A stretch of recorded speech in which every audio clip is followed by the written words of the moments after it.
Well, opposition parties and civil organizations have expressed outrage at the National Energy Regulator's decision to grant Eskom an above-inflation double-digit electricity tariff hike. From April the 1st, cost of electricity will increase by 18.65%, despite the power utility's escalation of rolling blackouts to stage 6 until further notice. Now, let's discuss this further. We're now joined via Zoom by General Secretary of Abahlali, Mjondolo Thapelo Mohapi. Thapelo, thank you so much for your time this afternoon. Let's get your reaction now as Abahlali, to this decision by NERSA to approve the 18.65% electricity tariff hike.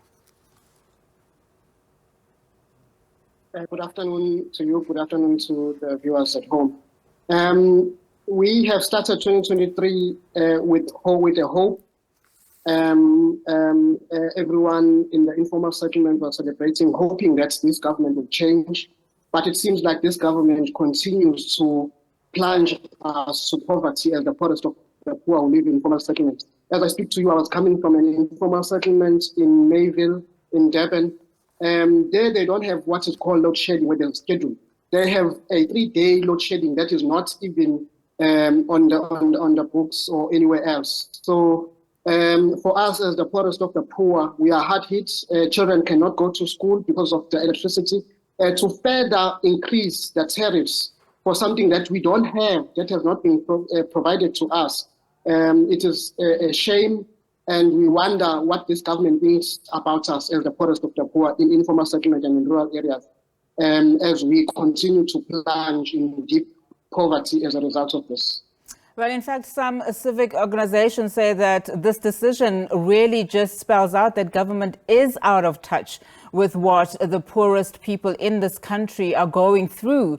I was speaking to the CEO of the Employers Association of this country, and he was basically saying that Eskom is an instrument that can make or break this country. We're now hearing of some political parties organizing protests, against this tariff increase. What do you think needs to be done from a South African perspective, as citizens? What more do you think we need to do to make government be in touch with what we are going through? Well, it is clear that the ANC-led government has always been detached from what is happening in reality. Because our leaders, we vote for them and they go to parliament, and once they are sitting in parliament, and they forget about the plight of the poor, particularly the working class, the deeper poverty that we see on a daily basis. Imagine a family that cannot put food on the table, now has to pay double the electricity price, but at the same time, that electricity is not provided.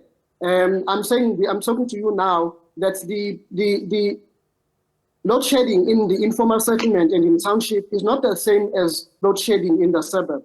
There's a 3-day, people don't, I was talking about people who were actually throwing food away because food got rotten in the fridge. This is food that they were preparing so that they could take their children to school. It is a monthly budget that they have, and they have nowhere to get the food. But now, all of a sudden, instead of trying to meet us halfway or trying to help us to get out of this situation, we are deeper plunged by this government in increasing the price of electricity. So it is a government that is detached on the ground. It is a government that does not know the plight of the poor people, the marginalized in our communities. And I hope that one day this government will realize and go deep down in the informal settlement and see how those old mamas and those single parents are living on a daily basis in the informal settlement.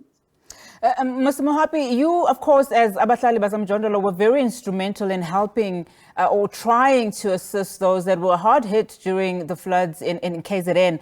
And with schools opening, in the coastal regions very soon, what is this burden? What is this added burden going to do for some of these homes? We know that some schools are yet to be rebuilt. Some children will be learning under very difficult circumstances because they don't have permanent infrastructure.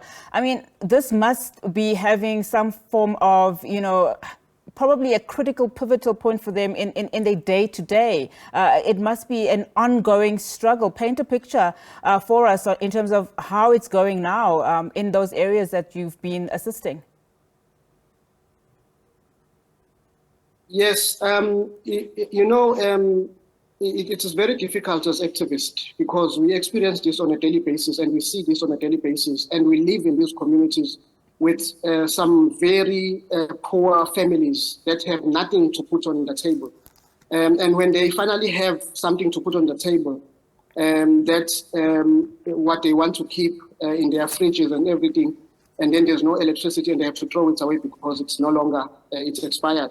So it is very difficult. I was in a community today where people are resorting to making fire in order to cook. This is a community that is electrified.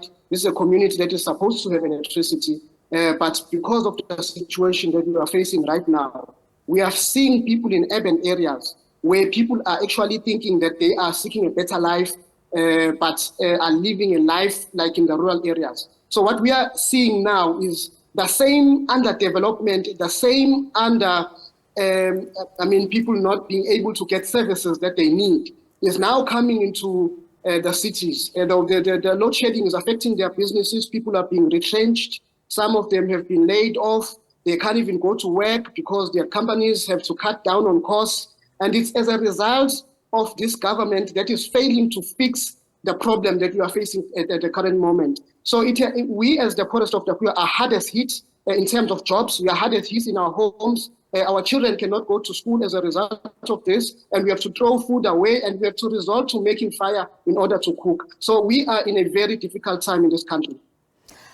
Some of, the energy experts that we've been speaking to are saying that, Eskom is really struggling and they really need this tariff increase. In fact, they were asking for more than what they are getting this year, which is at 18.6%. So do you think that these hikes, these electricity hikes will essentially be addressing some of the problems that the utility is facing?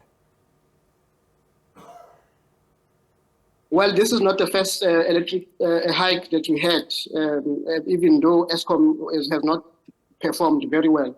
So the fundamental issue that we need to fix here is the problem of corruption that continues to take place. It is clear that even under the Ramaphosa administration, there are still people who continue to plunge Eskom to the situation that it is. And I think we as the citizens of this country are actually, subsidizing what people are doing, stealing at Eskom. So this is not a problem that is caused by citizens of this country. It is a problem caused by greediness, by people in the ANC who do not think about the future, who do not think about the people on the ground, but who only think about themselves, enriching themselves and their families. And we are in this crisis because of corruption. So we need not to shy away and say that the hike will solve the problem. The fundamental issue here is that we have a government that is corrupt, that has been corrupt. Yes, of course, we appreciate that there is some ways of actually getting those who are involved in corruption by getting the army into some of these power stations.